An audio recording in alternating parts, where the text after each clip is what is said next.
నైరుతి రుతుపవనాల ప్రభావంతో దేశవ్యాప్తంగా భారీ నుంచి అతి భారీ వర్షాలు పడే అవకాశం ఉందని భారత వాతావరణ కేంద్రం తెలిపింది. దేశవ్యాప్తంగా పలు రాష్ట్రాల్లో భారీ నుంచి అతి భారీ వర్షాలు కురిసే అవకాశం ఉందని హెచ్చరించింది. అస్సాం, మేఘాలయ, అరుణాచల్ ప్రదేశ్, నాగాలాండ్, మణిపూర్, మిజోరాం, త్రిపుర రాష్ట్రాల్లో భారీ నుంచి అతి భారీ వర్షాలు పడే అవకాశం ఉందని చెప్పింది.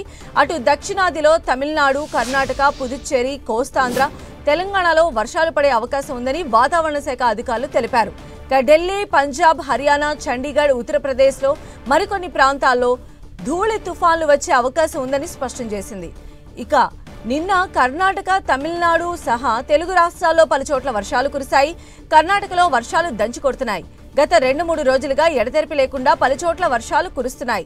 వరుసగా కురుస్తున్న వర్షాలతో సిలికాన్ సిటీ బెంగళూరు అతలాకుతలమైంది. లోతట్టు ప్రాంతాలు జలమయమయ్యాయి. పలుచోట్ల ఇళ్లలోకి వరద నీరు చేరడంతో ప్రజలు తీవ్ర ఇబ్బందులు పడుతూ ఉన్నారు. పలు ప్రాంతాల్లో మోకాలి లోతులో నీరు చేరింది. భారీగా వర్షాలు కురిసే అవకాశం ఉండడంతో అధికారులు, ప్రజలంతా అప్రమత్తంగా ఉండాలని వాతావరణ శాఖ అధికారులు హెచ్చరించారు.